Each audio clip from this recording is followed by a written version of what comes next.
ان کے لب رنگی کی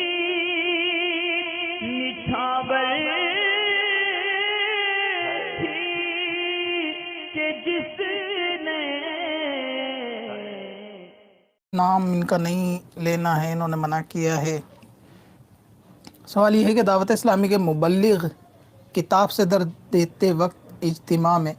دیکھ کر بیان کرتے وقت اپنے سے تشریح کر سکتے ہیں؟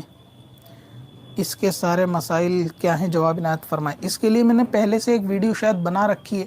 غیر عالم کو بیان کرنے، واعظ کہنے کے تعلق سے۔ آپ اس کو سرچ کریں اگر یوٹیوب میں، سکندر وارسی اباؤٹ غیر عالم بیان کر کے، تو اس کے اندر جو ہے نا تفصیل آ جائے گی۔ اب رہا یہ کہ دعوت اسلامی کے مبلغوں کو کتاب سے بیان کرنا اور خود پھر اپنی عقل سے تشریح کرنا، یہ جائز ہے یا ناجائز ہے؟ تو اس میں تشریح کس چیز کی کری گئی ہے، پہلے ڈیپینڈ یہ کرتا ہے، اگر کوئی ایسی بات چل رہی ہے یعنی ایسی حکمت والی کہ جس کی تشریح کرنا کسی بھی شخص کے لیے اور آسان ہے، تو اس کے لیے کوئی دقت نہیں ہے، یا تشریح اپنی عقل سے لوگ خود بھی سمجھ رہے ہیں۔ ایگزامپل کے طور پر کوئی ایسے ہارڈ ورڈ ہیں یا کوئی ایسے ایگزامپل لکھا، اس ایگزامپل کی بنیاد پر کوئی دوسرا ایگزامپل دے دینا، یا اس ہارڈ ورڈ کو تھوڑا سا ایکسپلین کر کے مثالوں میں بیان کر دینا، تو اس میں کوئی حرج نہیں ہوتا۔ بعض تشریح جو ہے نا وہ مبلغین کر سکتے ہیں، جتنی گنجائش ہوتی ہے اس میں اجازت اتنی ہوتی ہے کہ کر سکتے ہیں۔ اب یہ کہ آپ نے جس چیز کو تشریح لکھا ہے کہ وہ تشریح کر رہے ہیں کہ واقعی میں وہ تشریح ہے، یا پھر اس بات کو ایکسپلین ہے، یا ورڈ کو آسان کر کے اس کی میننگ بتائیے، آپ اس کو تشریح سمجھ رہے ہیں۔ کبھی کبھی ایسا بھی ہوتا ہے عوام میں کہ مبلغین بیان کر رہے ہوتے ہیں، کوئی ایسا ورڈ آتا ہے اردو کا اور وہ جو ہے نا اس کو ایکسپلین کر کے آسان بتا رہے ہوتے ہیں، تو لوگ سمجھ رہے ہوتے ہیں کہ قرآن حدیث کی تشریح کر رہے ہیں، حالانکہ وہ تشریح کرنا نہیں ہوتا، وہ صرف اسی جملے کو جو علماء نے بیان کیا ہے انہی کے مفہوم کو آگے بتانا ہوتا ہے، لیکن آسان لفظوں میں بتانا ہوتا ہے، اس کو تشریح نہیں بولتے۔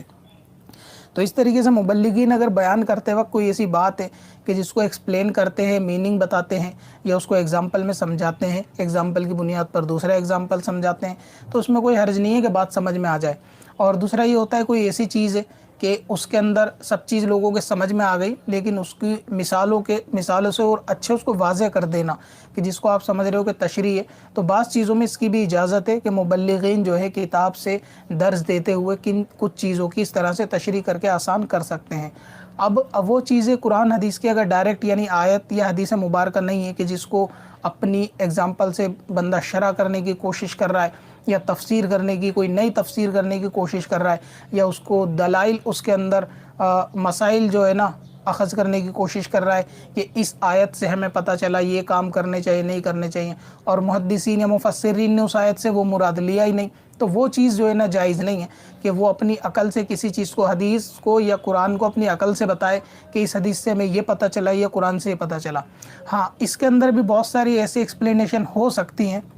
مثال کے طور پہ زنا کے قریب نہ جاؤ والی حدیث پڑھ کے اگر کوئی کہے کہ اس سے ہمیں پتہ چلا کہ گناہوں کے قریب نہیں جانا چاہیے، اور اس میں اس نے 2-4 گناہ اور بھی ایڈ کر دیے کہ گناہ چاہے کوئی سا بھی، تو اس کی بھی اجازت ہوتی ہے۔ اسی طریقے سے جھوٹ بولنے کی کوئی حدیث ہے کہ حضور پاک نے منع کیا کہ جھوٹ نہیں بولنا چاہیے، اور اس نے اس حدیث کی تشریح کرتے ہوئے کہ بھائی جھوٹ نہیں بولنا چاہیے، اب بہت سارے لوگوں نے اگزامپل دینا شروع کر دیے کہ کاروبار میں جھوٹ بولتے ہیں، گھر بار میں جھوٹ بولتے ہیں، آپ سے رشتوں میں جھوٹ بولتے ہیں، اور جھوٹ بولنے والوں پر لعنت آئی ہے، جھوٹ بولنے والے جہنم میں جائیں گے، اس سے پتہ چلا۔ تو اب ان باتوں کو بھی جو ہے نا غلط نہیں کہا جا سکتا، یعنی اس کی ایگزامپل یا اس کی یہ والی تشریح بھی ایڈجسٹمنٹ اس کی ہو سکتی ہے۔ تو ایسی تشریحات کے جو مبلغین کرتے ہیں واقعی اس میں گنجائش نکلتی ہے، اس کو آسان فقط سمجھانے کے لیے اس میں اپنی رائے کا دخل نہیں کرتے، بلکہ پہلے سے جو علماء نے تشریحات کر رکھی ہوتی ہیں، پہلے سے جو اس کی شروعات ہوئی ہوتی ہیں، وہ سب کو اچھے سے ایکسپلین کرتے ہیں۔ اس کے ایگزامپل میں نے دیا، جھوٹ والی حدیث سے اور مثالیں دے دینا جھوٹ کی،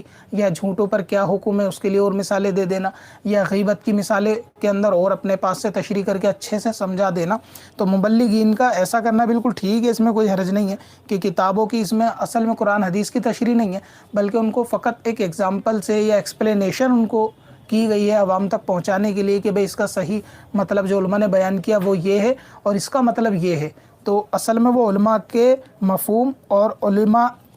کی جو رائے ہوتی ہے نا اسی رائے کو آگے فارورڈ کر رہے ہوتے ہیں، اپنی رائے ایڈ نہیں کر رہے ہوتے۔ تو یہ والی جو ہے نا مبلغین کو اجازت ہے، وہ اتنا کر سکتے ہیں، اس میں کوئی حرج نہیں ہے، اور عوام کو سمجھانے کے لیے ایکسپلین کرنے میں بھی کوئی دقت والی بات نہیں ہے۔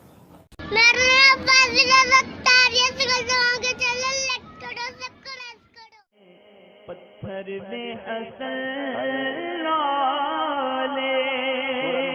پرن